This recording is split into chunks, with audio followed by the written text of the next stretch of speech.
One of hockey's great journeyman goaltenders announced his retirement today. What is the future of goaltending in the NHL with all the changes coming down the pike? We'll talk about that and a lot more on today's Locked On NHL podcast.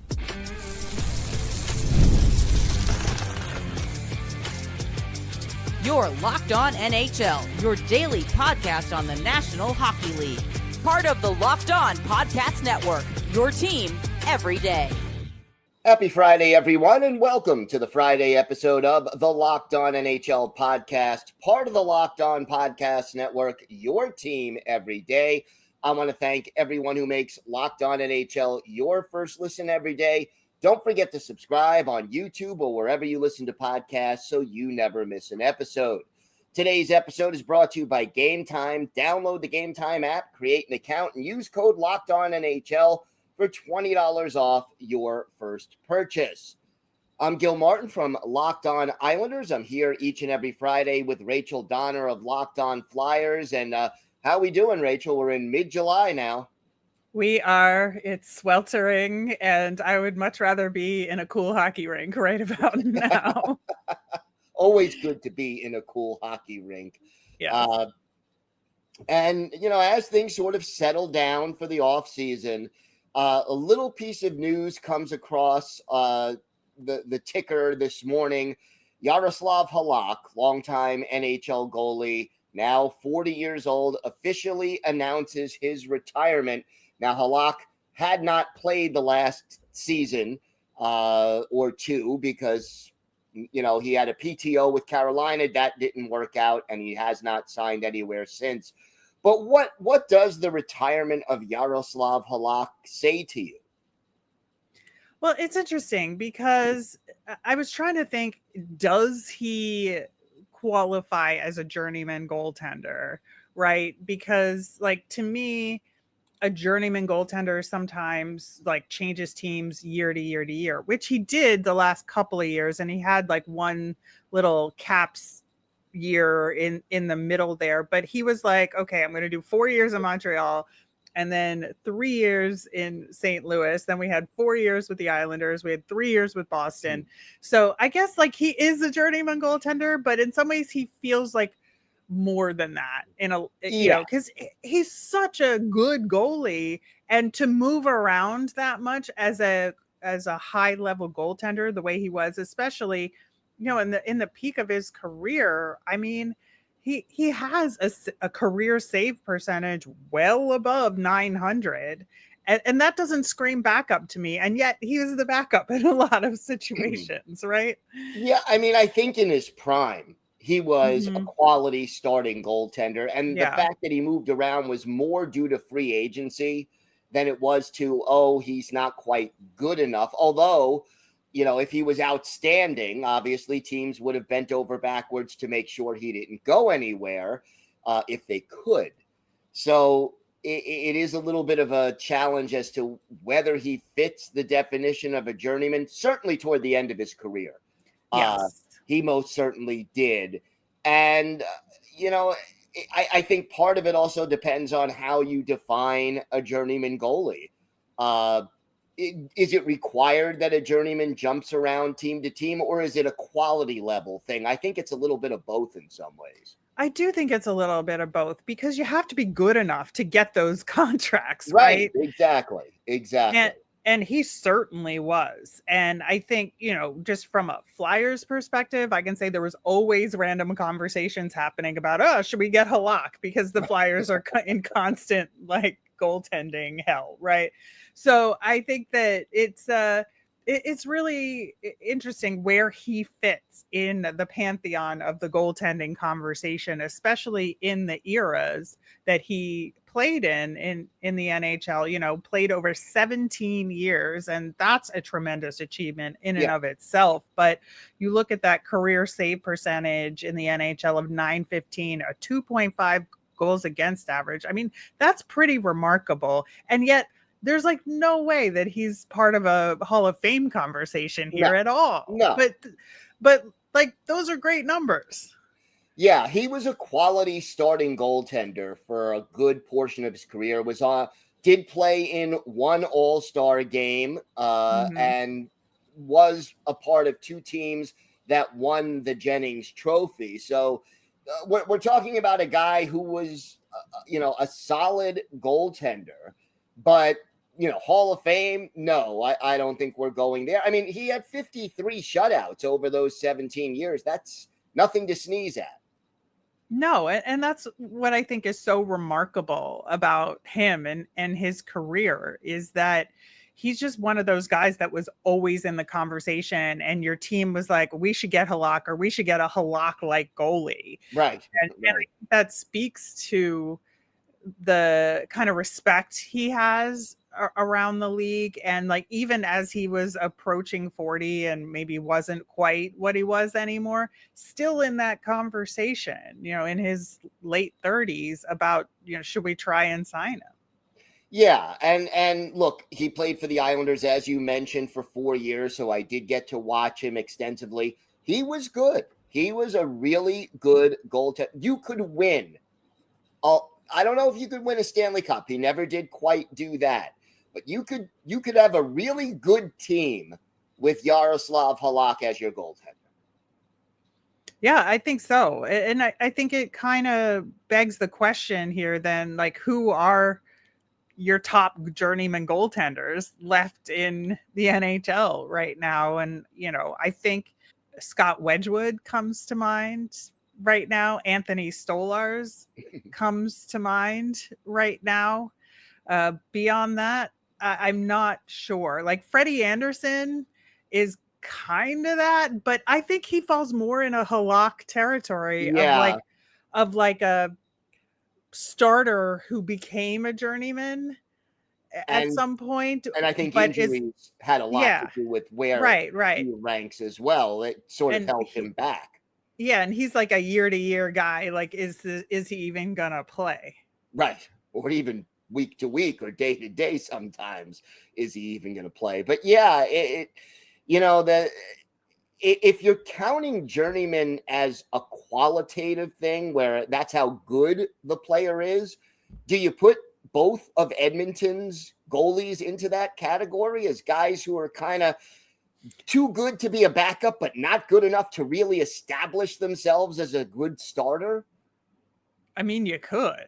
Yeah, I honestly think you could at this point. You can make that argument. Whether it wins or not, I don't know, but I think you can make that argument qualitative wise. Right. And it's very interesting that the Oilers, managed to go to a Stanley Cup twice in a row. Absolutely. But with not a clear number one dominant goaltender, right? Yeah. Which may speak more to the quality of their skaters than it does to the quality of their goaltenders.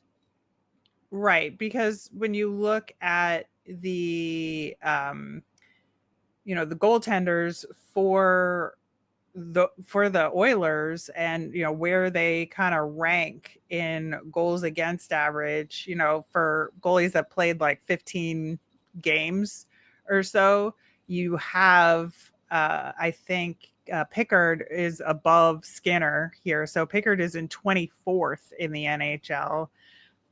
Skinner's in 34th. So doesn't even rank in the top 32. Right. From this past regular season. Right. And that's your Stanley Cup 2 years in a row goaltending tandem. Like, that's pretty wild. Right. But essentially, if you go by those numbers, what you have is a below average starter and a really good backup as your two goaltenders, just by save percentage. I mean, obviously, there were other factors that get taken into consideration, but that's what you're looking at. A guy who, if he's your starter, you probably are looking to replace him. And if he's your backup, you're probably wondering whether he's good enough to be your starter. And to me, that's kind of what a journeyman goaltender is. Right. And in that circumstance, it's actually reversed in terms of games played, where Pickard played 36 games and Skinner played 51, even though Skinner was the not as good, the backup, right? Right. But he entered the season as the starter, and therefore, yes, that's true. That's true. So that's sort of where that comes from. But at the same time, it just puts you into that category. I think, in his prime, Halak was better than that category. Oh, absolutely. But in the NHL now, I think that's kind of where those two goaltenders are. Yeah, I think so. It's just like the way goaltending is shifting and changing, I think leads teams like the Oilers to be able to make a run without a true like all-star goaltender on the team. And I find that fascinating. Without a true all-star goaltender, they get to 2 cup finals, but they come up short in both of them. So, yep. The debate continues. We're going to talk more about goaltending and goalie load management. We'll talk about that and a whole lot more coming up on today's Locked On NHL podcast. We have all been there. You log on early and wait forever in an online waiting room for those concert tickets to go on sale, only to lose out on tickets to the show you've been dying to see. And live music should be about making memories, not dealing with the stress of ticket shopping. That's where Game Time comes in. Game Time makes getting those concert tickets faster and easier than ever. Prices actually drop the closer it gets to showtime. You can save up to 60% off with their killer last minute deals. If you're tired of endlessly scrolling to find the best and most perfect deal, Game Time Zone Deals pick the best seats in your section for you. And if you wonder what your view is going to look like before you get there, the app will show you a panoramic seat view, so there's no surprises. With Game Time, the price is what you're going to get every time with no hidden fees. Take the guesswork out of buying concert and show tickets with Game Time. Download the Game Time app, create an account, use the code LOCKEDONNHL for $20 off your first purchase. Terms apply. Again, create an account and redeem with the code LOCKEDONNHL for $20 off. Download the Game Time app today. Last minute tickets, lowest price guaranteed. So, goaltending. Let's talk a little bit about how NHL teams manage their goalies' workload. Yeah, so talking about Halak and like the journeyman goaltender and that role, it's really interesting to see if that kind of a goaltender around the NHL is going to continue. You look at, to your point from the first segment, free agency and how that affects, goalies moving from team to team. Interestingly, when the Flyers, for example, signed Dan Vladar just recently, and he did his media availability, he said very specifically that he wanted a 2-year deal because for goalies in particular, moving around a lot isn't good for stability and training and consistency. And so he wanted a minimum 2-year deal so that he was going to be in one spot for 2 years and to be able to do the kind of training he wanted and the kind having a consistent coach and all of that, which I found really fascinating because I think skaters are much more apt to going from team to team than goalies. And yet goalies do go from team to team sometimes every year as journeymen. And I just, with Halak retiring, he's in a certain era of the journeyman goaltender for sure. And you wonder, will that type of journeyman with that high level of skill continue in the NHL the way it's currently structured? Yeah, it's a good question. I think with free agency, you're going to have guys who are going to be moving around. And that and the trade deadline, I think, are kind of the two keys where you will see more often than not, maybe a team has an injury issue at goaltender at the trade deadline, or their starter may be a little shaky and they bring in the other guy to be the insurance policy or the backup, or, if our starter falters, we're going to go with this guy because we don't trust the backup we have on our roster right now. But, how long that's going to continue is a good question. Yeah, and I think some of the nature of the game, the way it's played, is having an effect on all of that. And I think some of these structural changes to the league is having an effect on that. I mean, you look at the kind of gameplay and you look at goalie techniques and you look at the trends in the size of goaltenders. So goaltenders have definitely gotten bigger over the years, and you'd be hard pressed to find a goalie under 6'2" at this point. And with those larger bodies, injuries are more likely. That's just the physical nature of it in terms of the kind of play and the kind of flexibility that's required, the kind of movement that's required, and what that means in a larger frame. I think you need more goalies overall, just from a quantity perspective, that are at the NHL level. And that's where kind of the journeyman goaltender fits into the conversation, because you're going to need more of those guys as those insurance policies that you're talking about. You will. And look, we've also heard murmurs about possible expansion. So you're going to need even more goalies who are now going to be considered. And I mean, if Atlanta or Houston or Quebec City or some other place ends up, if we add 2 more teams, that's 4 more goalies at least that will be needed to be NHL goalies, and 2 more that will need to be starting caliber NHL goalies. Right. And I think like that also leads to some of those other structural changes, right? So if you have expansion, the league is already definitely going to expand to 84 games a season. We know that. We also have the addition or reintroduction, I should say, of the international tournaments into the course of the regular season. So we had 4 nations last year. The Olympics are coming up this year. We have the discussions of sort of a World Cup like object moving forward that's pretty guaranteed to happen. So we have something every other year, right?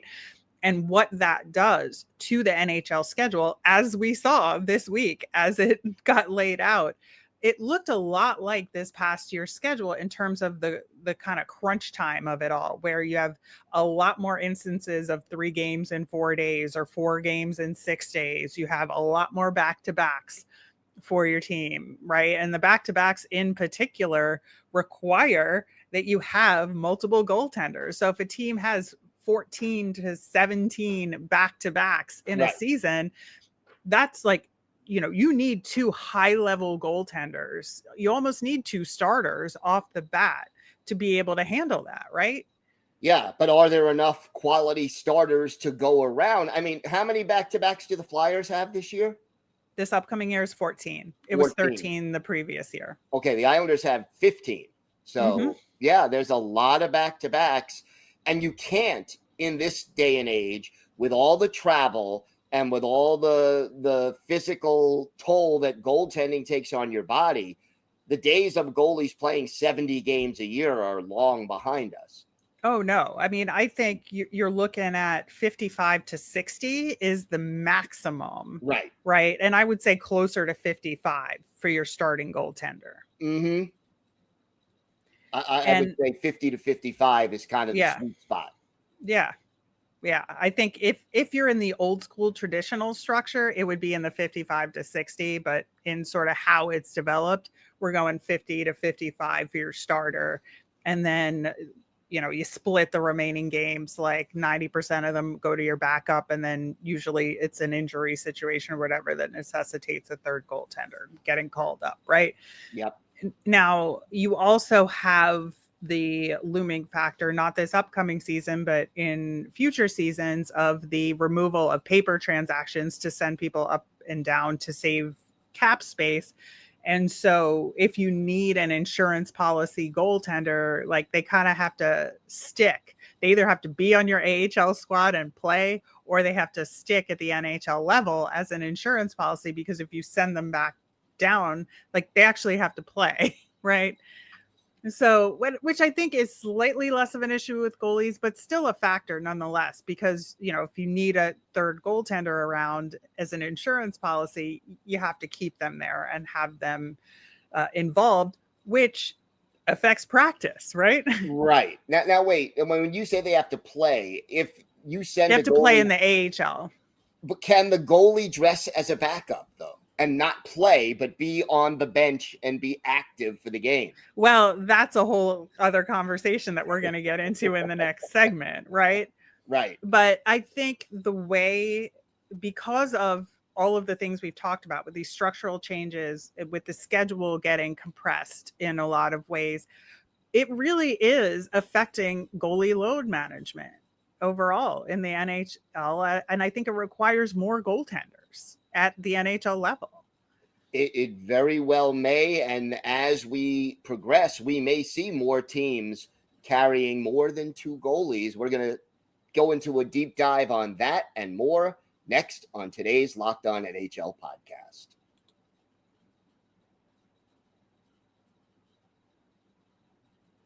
So 84 game schedule, no paper transactions to get people to just save cap space and send them down when there's no game days and all of that. A lot of back-to-backs because of 4 Nations or the Olympics or whatever. Are we getting to the point where NHL teams will need to add another goalie to their roster on a regular basis? I mean, I think so.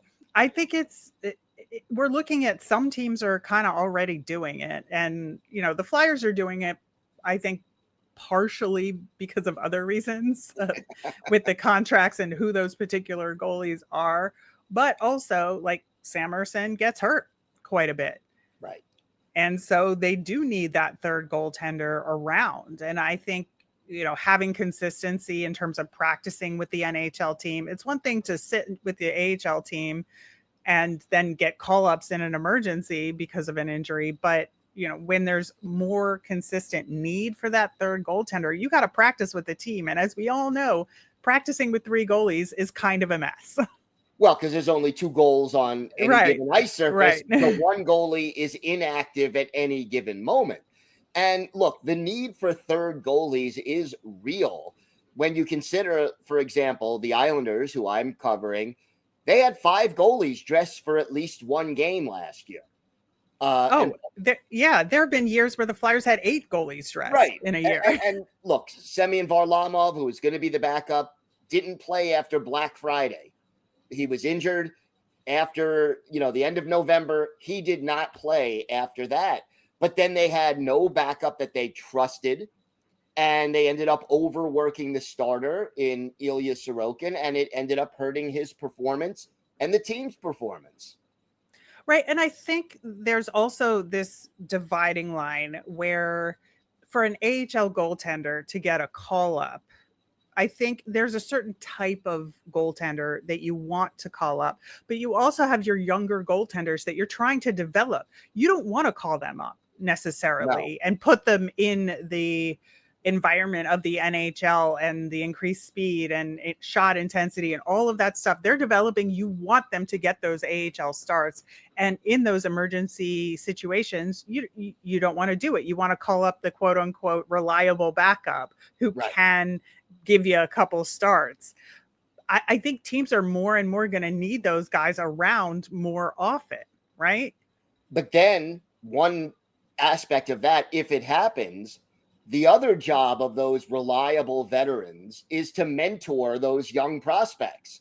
If they're up in the NHL full-time as a third goalie, they're not there to mentor the younger kids to learn the ropes in the AHL. Yeah, I'm less worried about that. I think there's veteran AHL goaltenders that can fill that role. I think it's more of the needing the presence of the third goaltender for all of those situations. And you want them around the team. You want them practicing so the team knows how to play in front of them, first off. And I think with the load management that we're talking about, it's not going to be like 2/3 of the games to one guy, 1/3 to the other guy. It's more going to be like half the games to one guy, then the remaining, let's just say it's 100-game season for easy math reasons, 50 games to one guy, 30 games to another guy, and 20 games to the remaining goaltender, just for load management and rotation reasons. And that schedule will necessitate it, I think, in a lot of ways, to our earlier point about the compressed schedule. And the thing that then becomes a topic of conversation, well, if teams are going to more often carry 3 goaltenders or want to carry 3 goaltenders on the roster overall, does the NHL then make a change and have a 24-man roster and allow for that extra goalie spot without sacrificing a skater spot? Right, which they did not do as part of this CBA. So Correct. they would have to either amend the CBA, and I'm sure the Players Association would welcome another job on every team as far as that goes. But then as far as that goalie goes, if you're playing 10, 15 games a year, how do you stay sharp? How does that affect your career trajectory? Yeah. Because you're not getting enough work. Right. There's so many factors to it, and what's best for the goaltender versus what's best for the team. And then there's the salary cap implications. If there's an extra roster spot, do you then have to increase the salary cap in a commensurate way? Or can you say you have a 23-man roster or a 24, but it can only be a goalie, and you get X amount of dollars to pay for them? Right. Yeah. Is there a middle ground like that the NHL can come up with? There could be, but they did not include it in this CBA. So it's sort of just hanging there.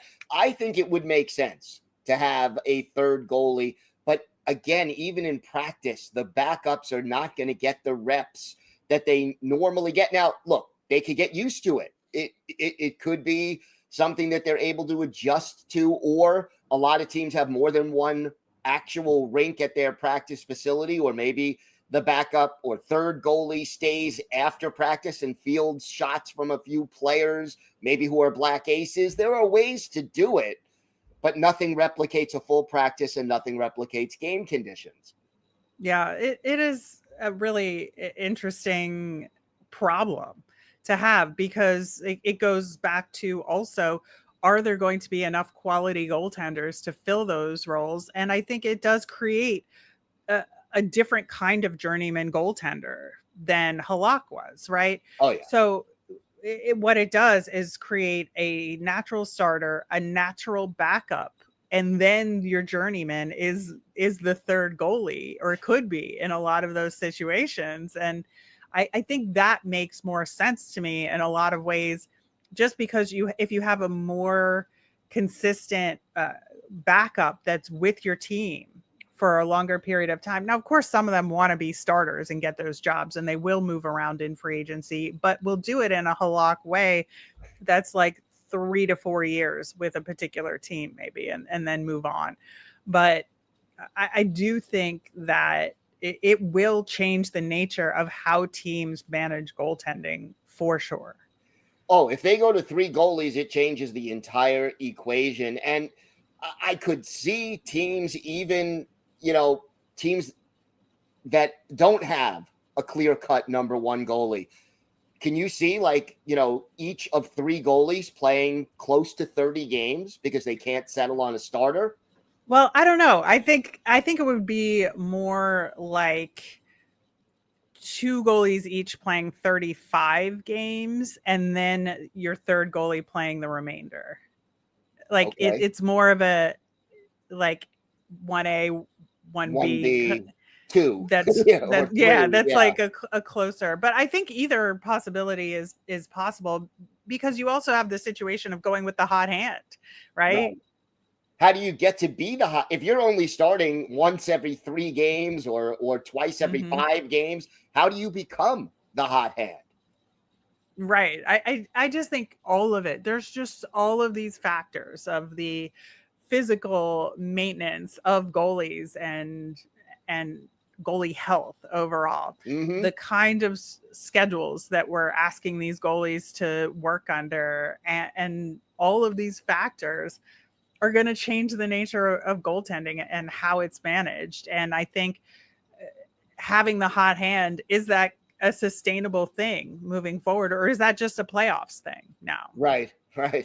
Yeah, it certainly, there are a lot of interesting angles to this situation, and we'll see how it all plays out. Well, that is going to do it for us today.